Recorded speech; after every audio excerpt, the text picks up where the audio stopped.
completely just clotheslined my face. Though I was terrified to do that, I needed to know what was wrong with me. It felt like Hulk got a running start and socked me in the face. Literally felt like he was injecting the needle into my eyeball. In my peripheral, my nose was just in a different area. Everything looked weird. Blood was coming down my face, rushing out. Something was wrong.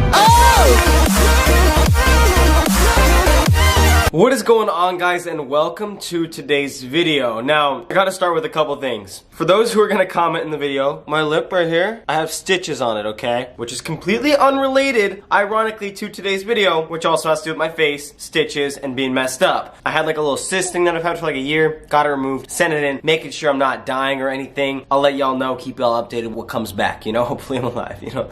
This is a good life I live here. If you guys see some swelling here, this is probably gonna block some of these teeth here. You know, don't make fun of me. It's not my fault. I didn't sign up for that. So, welcome to today's video. If you guys are new, my name is Jordan Beau, and today I'm gonna be telling you guys a story. This story dates back, sound like a historian here, to around December 22nd, I think, maybe December 28th. One of those two dates sounds right in my head, of last year, 2017. It's been over a year since the injury. It's been about 2 months, over that, I believe 3 months now, and I just want to go back and tell you guys the story. I've done updates, I've let you guys know what's going on with me, how I'm doing, this and that, but I haven't told the story completely for reasons I cannot say, legal reasons, stuff like that, but now I can. And I really want to do a story time on this. I'm really enjoying these story time things, so if you guys want to go down below, comment a story time, a story that you guys want to hear me talk about, that you know of, but you never heard me talk about it, or comment a specific thing, like comment the first time you ever jumped in a swimming pool naked. I pulled that out of my ass. And before we get started, guys, please be sure at the end of the video to give us a big thumbs up. If you guys enjoyed, let's hit a lot of likes. Guys, we hit 900,000 subscribers recently. I don't know if I mentioned that enough. We're on the road to 1 million. I plan on hitting 1 million this month. I plan on hitting 1 million before March. And I know I plan on hitting 1 million last year, blah, blah, blah, blah, blah, but whatever. Set your goals high and you're still gonna achieve them, okay? So, I was thinking about this story before I pull out the camera, and it makes me cringe when I think about, and I had like legit minor forms of PTSD for like a couple weeks after this of just replaying the crash in my head. No, this was not in a real vehicle. This was in a much smaller vehicle known as a go-kart. This story was in December 2017. I was at a birthday party. It was an indoor go-karting place, and the place was rented out for the birthday party, okay? Pretty much everyone who was there was my friend. You'd sign up for races, we go, we're talking, eating food, waiting for our race, and my race finally came up. And I'm not very fond of these indoor go-karting places, you know? I don't think someone should be going that fast, 40, 45 miles an hour in such a small area with go-karts, which have obviously no airbags. They're go-karts. There's just no protection, you know? You have a helmet, but that's about it. And clearly, the helmet didn't work in this situation. Now, it's my turn to race. I get in the car. I remember just feeling off. I'm not one of those people who like feels off a lot. Like, I have friends who are like that. My girlfriend's like that, but I'm not really someone to like feel off normally. But for some reason, getting in this car, I just didn't feel comfortable. And I just had a feeling something bad was gonna happen. I've had friends who've broken their hands when I was there, broken bones, hit face. Like, there's just a lot that could go wrong in these giant metal carts that close together going that fast. So we started the race, and I remember being so safe. Like, I love cars. Cars are my passion, so all I do is drive, right? So I can be reckless at times, but I'm always safe reckless, you know? Like, I don't like pushing boundaries. I like my life too much. I'm not that kind of person in a car. But go-kart, I was being a little extra safe. Like, I was only worried about other people. I wasn't worried about racing. I was trying to have fun, but at the same time, I didn't want to get near other people. So I start racing. I don't really remember what lap it is. I do remember everything though, I will say that. Like, I don't remember little pieces for no reason, I just don't remember. But I did not get knocked out, I'll tell you that much, but we'll get up to that. So, we're racing. And I would say maybe it was like lap 5, lap 6. I'm coming around the straight. So the straight is usually the part where you gun the cart completely, because the carts can go from stop to full speed really quick and from full speed down to stop pretty quick. So I'm gunning the cart. I believe they go 45 miles an hour. I was going 45 miles an hour. You come in hot to the turn, right? Because those things can brake super fast, right? And you kind of want to drift turns because that's like the most efficient way of getting a good lap time. So I come in pretty hot. And right as I'm at that point where I'm about to brake, two of my friends, my friend Jake and my friend Raymond, crashed, blocking the first turn, that turn that I was setting up for, which delayed my brake time just a little bit. I mean, obviously I'm not stupid, I didn't see them and just and like hit a wall, you know? For a second there, it was like that, I'm more worried about what I'm gonna do versus braking. Like, it delayed my brake. I'd say maybe I got down to about 35 miles an hour, before I made the decision to go into the barrier. Now the barrier are the things on each side of the track that slide, and they're filled with sand, I believe, at the place I was at least, and they're meant to stop you. The reason I didn't make a choice to hit my friends was because I'm going 35 miles an hour, and if I went in that turn, I would have hit one of them. They were blocking the turn completely, and they watched this whole thing. Shout out to you guys. Now, I hit the barrier, okay? But I couldn't really drift. Like, if I really could have, in a perfect world, I would have drifted and hit the barrier sideways, right? If I drifted, I would have kind of gone to the side, which would have hit them. So I had to go straight into the barrier. I remember bracing myself, and I remember just thinking, oh, this is gonna hurt, right? Like, it's just gonna hurt. It's gonna clunk me forward. Well, I hit the barrier, okay? Barriers are supposed to slide out and stop you, right? You hit the barrier, it slides, and it comes to its point where it can't go anymore, and it stops you, right? And all this time that you're hitting it, it's slowing you down. You hit the barrier here, and it slows you down by here. Well, I hit the barrier here, and it maybe went this far before it started climbing me, and I was going.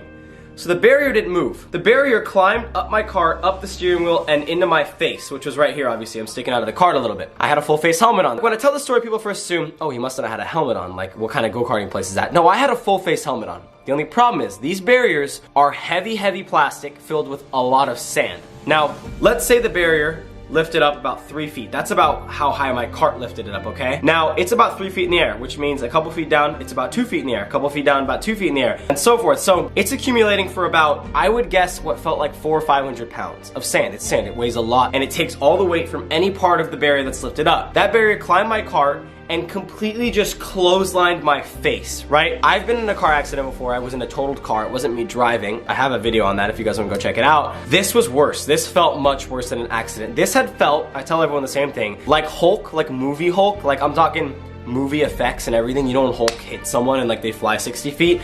It felt like Hulk got a running start and socked me in the face. Literally, as hard as he could, socked me in the face with his big ass Hulk hand that's like the size of my head, right? I had known the second I hit it, the sound my helmet made, the feeling my head got jerked back, like it had felt like I died. My first thought when I got on the other side was two things. I completely, by the way, hit the barrier, it went over me completely, and I ended up on the complete other side of the barrier. My two things that came to my head first. A, my face is completely crushed in from the side, like crushed in for the rest of my life, and it looks like a concaved bowling ball, right? In my head, there was no way my face was not concaved in. My second thought was, how the fuck did I not just get knocked out? I don't know how I didn't get knocked out, and I also don't know how I didn't break my neck. I got so lucky to hit it straight on that it hit me back with the helmet, which stopped here. If I would have hit the side and it hit me like this, it would have completely cracked my neck. So I don't want to say I'm grateful, but I'm grateful that it wasn't worse. Now, I get to the other side. I remember thinking, I have to take this helmet off, but whatever's on the other side of the helmet is going to scare the shit out of me.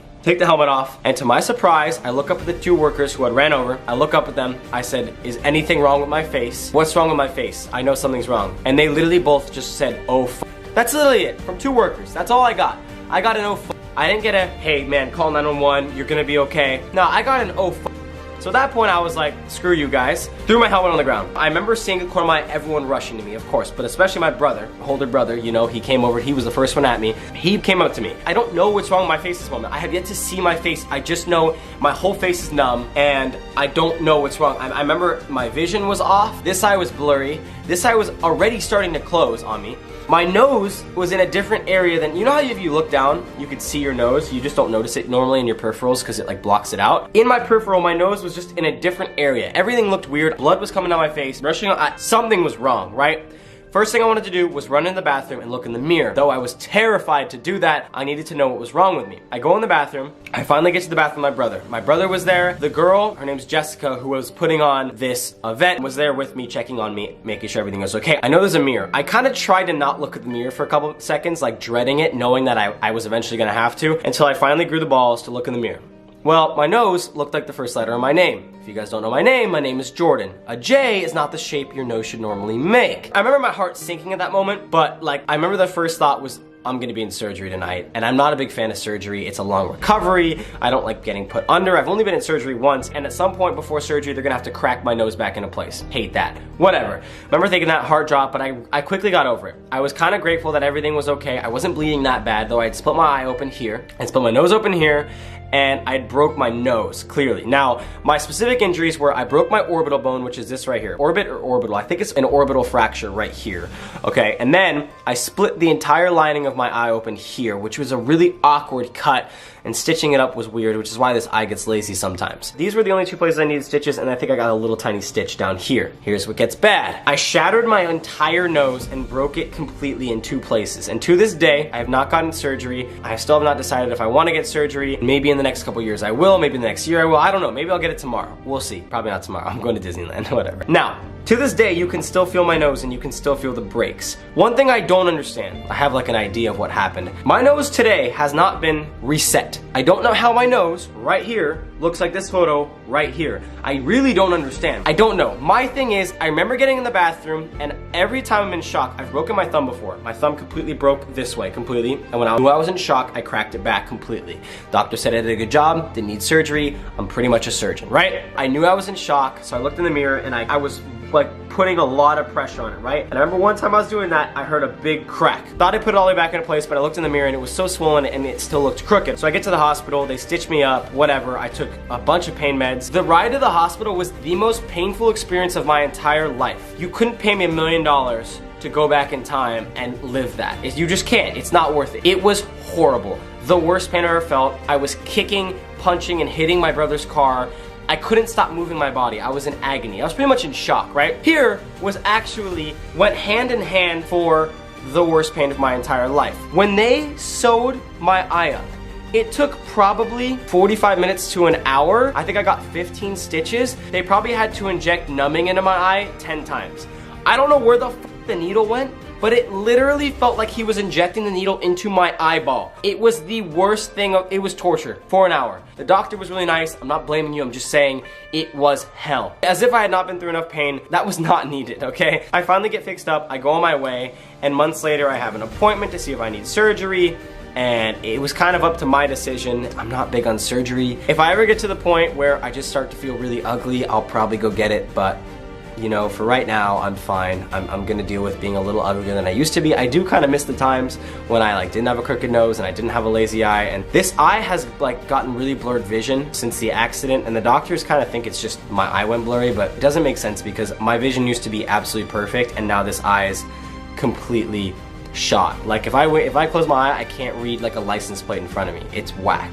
That's the story of like the worst accident of my entire life. Worse than a car accident, worse than dislocating my shoulder, which I've done 4 times, worse than breaking my finger sideways off my finger, and worse than pretty much every other injury in my life. Now I hope I never have to go through something like that. Karma cat, knock on wood. If there was wood there, I'd be hitting it. I just wanted to tell you guys the story because I've never gone into full detail about it. I've never really been able to until now. So I guess I just want to give a warning to you guys to let you know to be careful when you're indoor go-karting. It's not as safe as it may seem. I hope that the place that this happened at has fixed everything. I'm not going to mention any names. I'm sure it's just as safe as any other place now. I just want to let you guys know, take precaution. It's not worth it going through stuff like that. It's really not worth it. I regret that day for a very long time. I wish something happened. I wish I never went. I wish I never raced. I probably will to the day I die. I'm not someone big on regret, but that is a day that I very well regret, and I really hope that no one has to relive that ever again. I love you guys. Thank you so much for watching my story time. Like I said, go down below, comment a story time, and be on the lookout for my video tomorrow. I'm actually posting a video tomorrow on Valentine's Day. So it's gonna be 2 uploads in a row. I kinda owe it to you because I missed an upload, and that is gonna be a very important video. 2 more things. I'm now going live once a week on YouNow. If you guys don't have YouNow, it's just an app. Go download it. It's free. Follow me on there, it's just Jordan Beau, and turn on my notifications so you guys know when I go live. I'm gonna be going live Friday around 4 p.m. So be ready for that. It's a really fun time. I guess people, we do funny stuff, I flip, it's cool. Go do that. I'll have it linked down below. Go follow me. Go follow my Instagram down below. Another thing, I am finally dropping merch in 2 different ways. I'm finally dropping my official merch in the next couple months. I'm gonna be working on that. I didn't really want to do merch for a while, but I'm gonna do it and put a twist on it, as I do with everything. But I am dropping merch in a little over a week. I'm dropping 1 t-shirt. 1 t-shirt, the first merch I've dropped in a long time, which is going to feature my playlist title that I have with Heardwell. It's literally just a playlist that I have that I'm able to share with you guys. If you want to go check out the playlist down below, it's pretty much just the music I listen to. I know a lot of you guys are into music, so I partnered up with Heardwell and made a playlist, and you guys go follow it so you can listen to my music. But I'm also dropping a shirt with them, so be on the lookout for that. It's gonna be pretty cheap. It's really cool. I've already seen the designs. I'm really excited for it. I love you guys. I'm done plugging. I'll see you tomorrow for the Valentine's Day special. Jordan has no idea what's coming. Bye.